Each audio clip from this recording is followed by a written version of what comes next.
Hello, my dear students. This is Dr. Mamta Sardana, and I am here to teach you an important topic of CTET or any other teacher eligibility exam or any teaching exam. And the topic is growth and development of a child. बच्चे की वृद्धि एवं विकास का क्या अर्थ है, ये एक दूसरे से कैसे भिन्न हैं या फिर अलग हैं, तो इसके बारे में आज हम जानेंगे। लेकिन उससे पहले जो आपको पता है, ये मेरी क्लासेस हो रही हैं सीटेट प्रिपरेशन सीरीज़ के नाम से, तो आप इसको प्लीज़ सब्सक्राइब कर लीजिए। आपको पसंद आती है तो इसे शेयर करिए, इसे लाइक करिए। और ये सारी मेरी क्लासेस टोटली फ्री हैं। तो हम जानते हैं, अपनी वीडियो को स्टार्ट करते हैं। तो ये देखिए, ये concept of growth and development है। देखिए, the terms growth and development, जो वृद्धि एवं विकास है, ये टर्म्स इंटरचेंजेबली यूज़ की जाती हैं।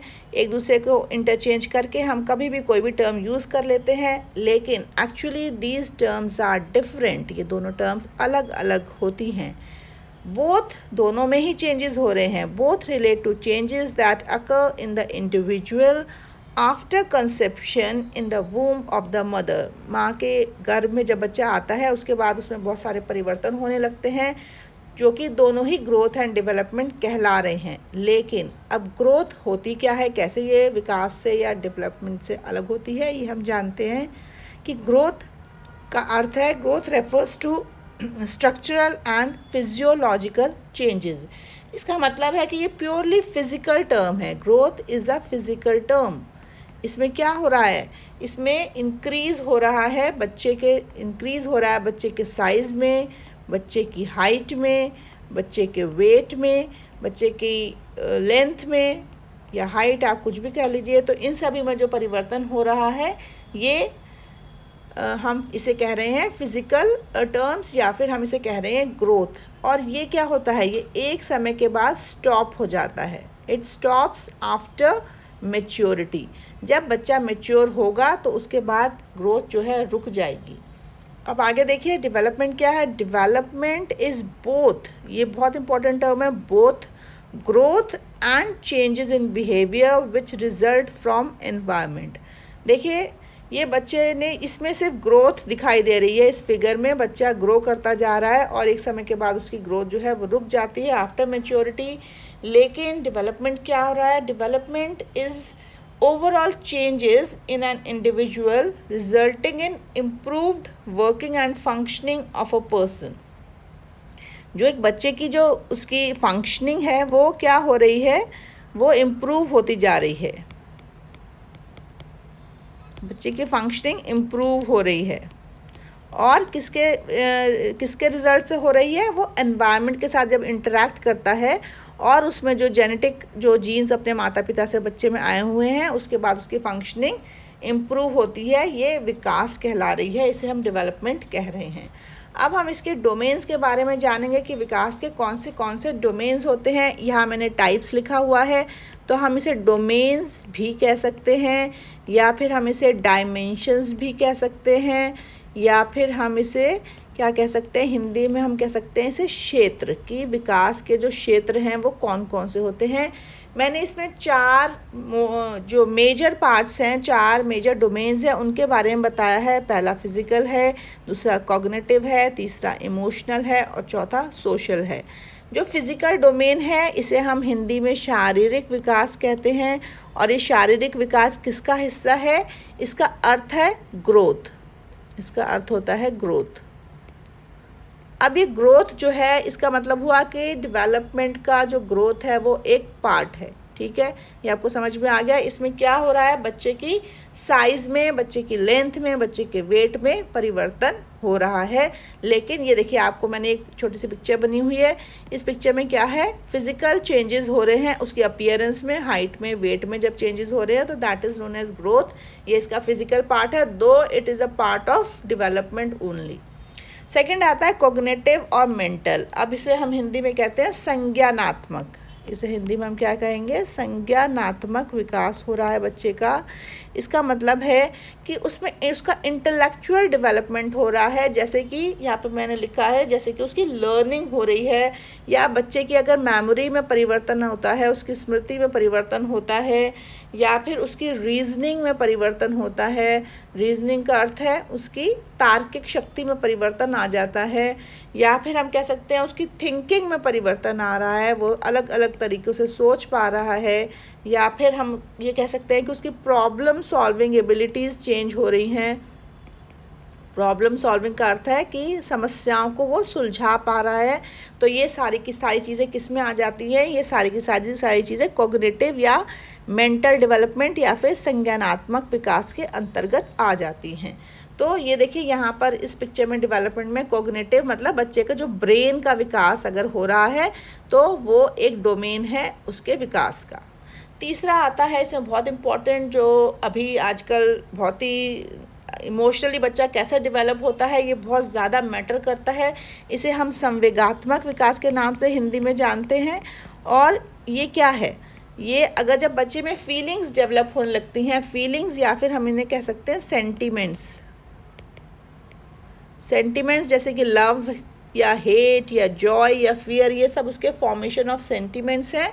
ये भी अगर ठीक प्रकार से डेवलप हो जाते हैं तो बच्चा आसानी से सब जगह एडजस्ट कर लेता है, और अगर उसके इमोशनल डेवलपमेंट में प्रॉब्लम आती है तो उसके एडजस्टमेंट में भी प्रॉब्लम आ जाती है। बच्चा एक मोर टॉलरेंट पर्सन के रूप में डेवलप होता है, उसको सहन शक्ति उसकी बढ़ जाती है। और जो चौथा है वो है सोशल या फिर हम इसे कहते हैं सामाजिक विकास। ठीक है, अब बच्चा अकेला तो रहता नहीं है, उसके साथ बहुत सारी सोसाइटी जुड़ी हुई है, उसकी फैमिली अटैच्ड है उसका उसका सोसाइटी अटैच्ड है, उसके साथ उसका स्कूल अटैच्ड है। तो इसका मतलब क्या कर रहा है? वो इंटरैक्शंस कर रहा है एंड रिलेशनशिप्स बना रहा है विद अदर पीपल।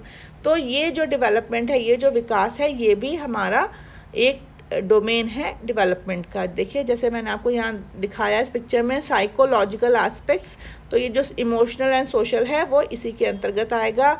और ये जो मोटर मैंने लिखा हुआ है, मोटर का मतलब है बच्चे का फिजिकल डेवलपमेंट। ये भी दो तरीके से होता है, धीरे धीरे हम इसको आगे जानेंगे। Gross and fine motor skills बच्चे की डेवलप होने लगती हैं, तो ये हम आगे समझते जाएंगे कि ये क्या चीज़ होती है। तो आप समझ गए डोमेन्स के बारे में, टाइप्स ऑफ डेवलपमेंट या डायमेंशंस या फिर क्षेत्र, चार तरीके से हम इसको पढ़ रहे हैं। इसमें दो चीज़ें और शामिल होती हैं, मॉरल डेवलपमेंट बच्चे का एंड लैंग्वेज डेवलपमेंट।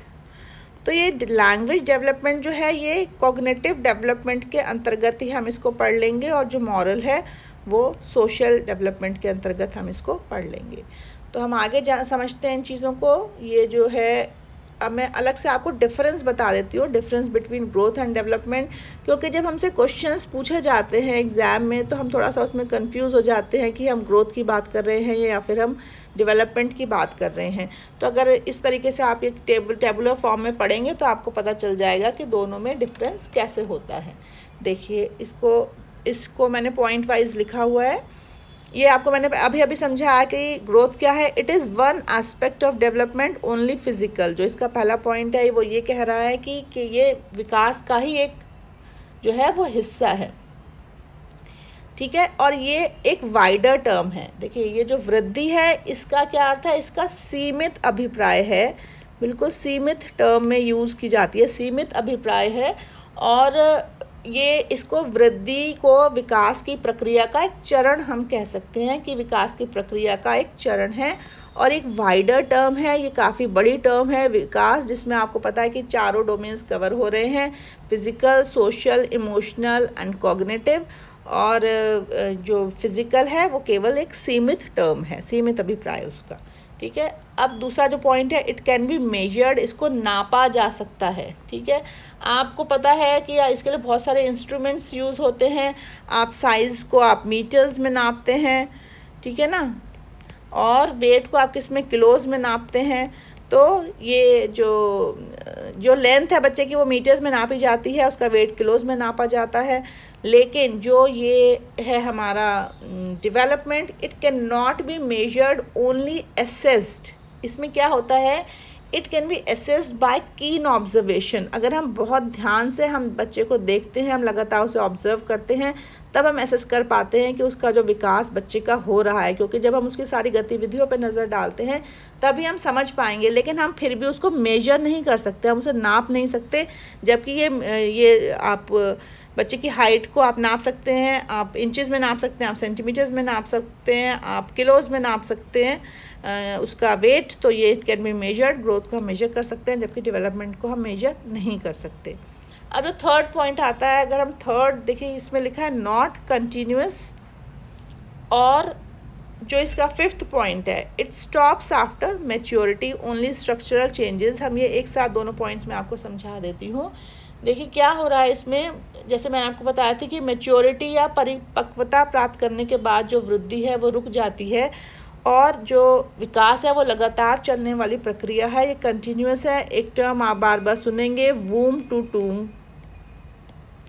इसका अर्थ होता है कि बच्चे ने जन्म लिया या जन्म से पहले ही, वूम जब बच्चा अभी माँ के गर्भ में ही है, उसका विकास होना शुरू हो जाता है, और टूम मतलब उसकी मृत्यु पर्यंत वो प्रक्रिया जो है वो चलती रहती है।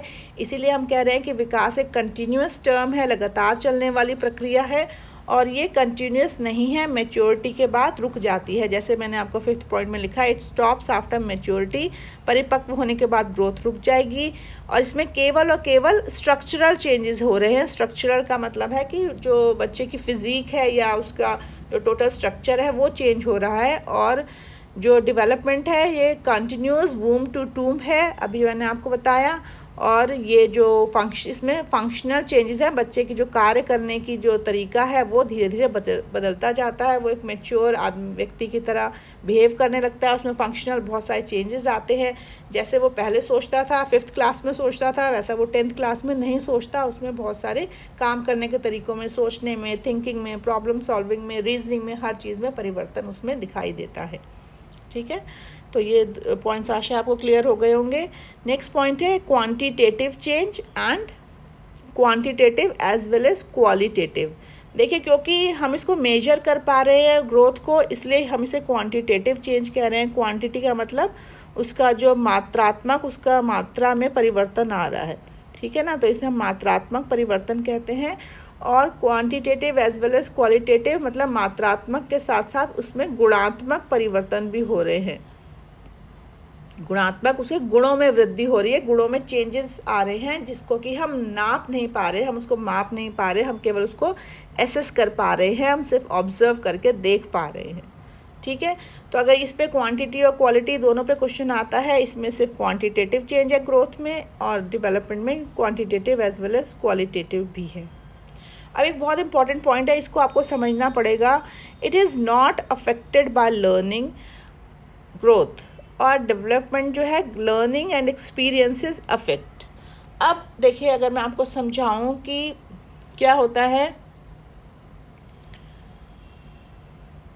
ये बच्चा जो है, देखिए लर्निंग, जब यहाँ पर मैंने लिखा it is not affected by learning, बच्चा ग्रो तो कर रहा है, बच्चे ने ग्रो किया, उसकी हाइट वेट सब कुछ बढ़ गया, लेकिन ऐसा बिल्कुल भी ज़रूरी नहीं है कि लर्निंग उसको प्रभाव कर रही है, लर्निंग उस पर प्रभाव डाल रही है।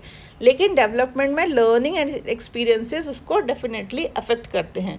अगर मैं आपको एग्जांपल के थ्रू समझाऊं कि a person who has the potential to become a good batsman, ठीक है, अगर एक बच्चा है, उसमें पोटेंशियल है कि वो अच्छा बैट्समैन बन सकता है, तो वो बहुत अच्छा कर लेगा if we provide an opportunity to him. अगर हम उसको एक टैलेंटेड या जो अच्छे बैट्समैन को हम अपॉर्चुनिटी देंगे, जो जिसमें काबिलियत है अच्छा बैट्समैन बनने की, तो वो अच्छा एक बैट्समैन बन सकता है।